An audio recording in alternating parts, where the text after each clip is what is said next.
Hello বন্ধুরা, good morning. এখন প্রচণ্ড গরম পড়েছে, খুব বাজে ওয়েদার। এই ওয়েদারে সাধারণ গাছও বাঁচানো মুশকিল হয়ে যাচ্ছে। সেখানে আমি আমার সাকুলেন্ট গাছগুলো কিভাবে বাঁচিয়ে রেখেছি আজকের ভিডিওতে সেটাই শেয়ার করব। অনেকেই আমাকে মেসেজ করে জিজ্ঞেস করেছো যে কি যত্ন করছি, কোথায় রেখেছি গাছগুলো। প্রথমেই বলি, আমার ছাদে শেড করা আছে।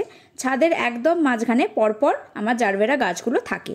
তার সামনেই সাজিয়ে একসাথে পরপর সাকুলেন্ট গাছগুলো আমি রেখেছি। এখানে ভোরবেলা থেকে সকাল 9টা বা 10টা পর্যন্ত ডাইরেক্ট সানলাইট আসে, বাকি সময়টা ব্রাইট ইনডাইরেক্ট লাইট আসে। আবার বিকেলে 1 ঘন্টা মতো ডাইরেক্ট সানলাইট এখানে পায়। সাকুলেন্ট একদমই ইনডোর প্ল্যান্ট নয়, বাইরে সানলাইটে খোলা জায়গাতে ভালো থাকে। জল খুব কম লাগে, তাই যখন টানা বৃষ্টি হয় তখন শুধু সরিয়ে রাখা ভালো। লাইট কম পেলেই গাছগুলো লম্বা হয়ে বাড়তে থাকে। দুটো পাতার মধ্যে অনেকটা করে গ্যাপ চলে আসে, দেখতেও ভালো লাগে না। আমারও যে গাছগুলো একটু পেছনে রয়েছে, যেগুলো রেগুলার লাইটের দিকে ঘোরানো হয় না, সেগুলো লম্বা হতে শুরু করেছে। সেগুলোরও লাইট কন্ডিশন ঠিক করতে হবে। শীতকালে এই গাছগুলো কিন্তু আমি এখানে রাখি না, এমন জায়গায় সরিয়ে দিই যেখানে সারা দিন রোদ পায়। কোনো রকম অসুবিধা কিন্তু আজ অবধি হয়নি। এই টবটাতে 4-5 রকমের গাছ একসাথে করা আছে। সবকটারই যত্ন মোটামুটি একই রকম, তাই জন্যই একসঙ্গে বসানো আছে। আর ছোট ছোট চারাগুলো যেগুলো দেখছো, সেগুলো কিন্তু পাতা থেকেই হয়েছে, এখন বাড়তে শুরু করে দিয়েছে। কিছু কিছু গাছ একটু লম্বা হয়ে গেছে, কারণ এই টবটা ভেতর দিকে রাখা আছে আর রোদ এখন একটু কম পাচ্ছে। এই যে গরম, এখন যদি টানা রোদে রাখতে যাই গাছগুলো শেপ ভালো করার জন্য, তাহলে কিন্তু পাতাগুলো পুড়ে যেতে পারে, কারণ সাধারণ গাছের পাতাও আজকাল পুড়ে যাচ্ছে। আর এই গাছটা দেখছো, এটাও বেশ হার্ডি, সেরামিকের টবে করা আছে, গ্রোথ খুবই ভালো। এই গাছগুলোয় পোকামাকড়ের সমস্যা হয় না সেটা বলবো না, তবে খুবই কম হয়। মিলিবাগ হয়, মাঝে মাঝে মাইটসও দেখেছি। যখন সব গাছে ওষুধ দিয়ে থাকি, এই গাছগুলোতেও মাঝে মাঝে স্প্রে করে দিই। আর রেগুলার মাসে একবার করে যে কোনো ফাঞ্জিসাইড ইউজ করা ভালো, তাহলে গাছগুলো খুবই ভালো থাকবে।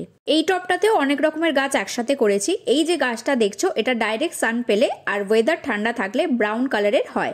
এখন গ্রিন হয়ে গেছে। সাকুলেন্ট ওয়েদার আর লাইট অনুযায়ী কিন্তু কালার চেঞ্জ করতে থাকে। গাছটা আমি আরো অনেক ছোট সাইজে বসিয়েছিলাম, এই কদিনে একটু বড় হয়ে গেছে।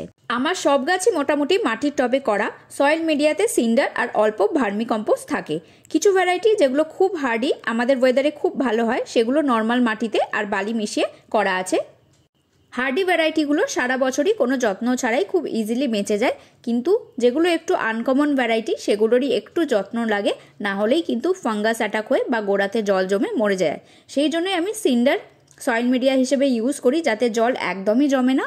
আর যদি বেশি একটু কোনো দিন জল পড়ে যায় বা পরপর 2 দিন জল পড়ে যায়, তাতেও কিন্তু গাছটা সার্ভাইভ করে যাবে। যারা নতুন সাকুলেন্ট করছো, তারা এই হাওয়ারথিয়া ভ্যারাইটিগুলো দিয়ে শুরু করতে পারো। আমার কাছে খুব বেশি ভ্যারাইটি নেই, এই 2 রকমেরই আছে।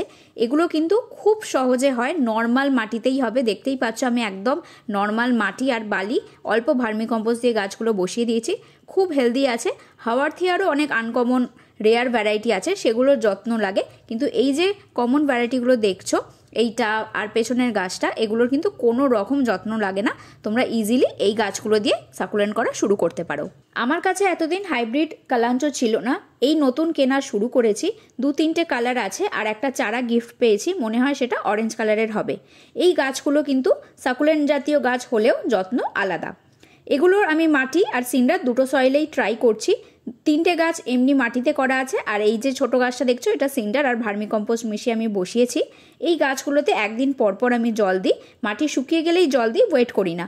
বাকি সাকুলেন্টগুলোর ক্ষেত্রে যেমন একদিন জল দেওয়ার পর মাটি শুকিয়ে গেলেও মোটামুটি 6-7 দিন মতো ওয়েট করি, তারপর জল দিই। এগুলোতে কিন্তু ওয়েট করার দরকার হয় না, এগুলোতে জল যথেষ্ট লাগে, না হলেই কিন্তু পাতাগুলো কুঁকড়ে যায়, নরম হয়ে যায়। আর এই গাছগুলোতে প্রচণ্ড পরিমাণে ফাঙ্গাসের অ্যাটাক হয়, তাই জন্য 15 দিন পর পর যে কোনো ফাঞ্জিসাইড ইউজ করলে গাছগুলোকে ভালো রাখা যায়। শীতকালে এই গাছগুলোতে খুব ভালো ফুল হয়, বাকি সময়টা একটু যত্নে সাবধানে রাখতে হয়।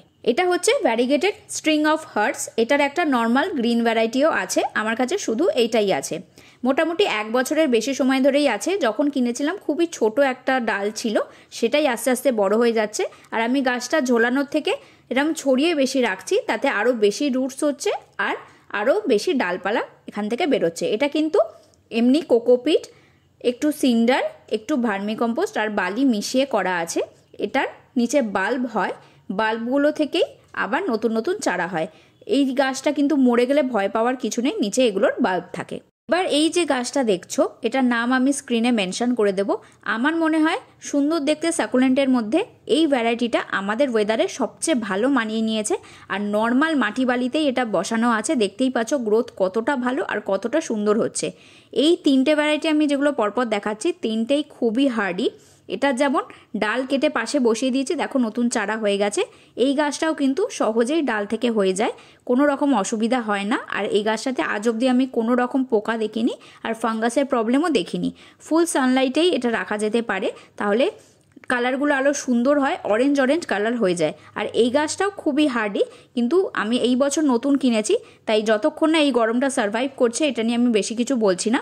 যদি বাঁচাতে পারি এটা নিয়েও আমি পরে অন্য ভিডিও করব। তো আজকের ভিডিওটা আমি এখানেই শেষ করছি। আশা করি তোমরা কিছুটা হলেও হেল্প পেয়েছো। চেষ্টা করে দেখো, টিপসগুলো ফলো করে দেখতে পারো। আশা করি তোমাদের সবারই উপকার হবে। তো পরের ভিডিওতে খুব তাড়াতাড়ি আবার দেখা হবে।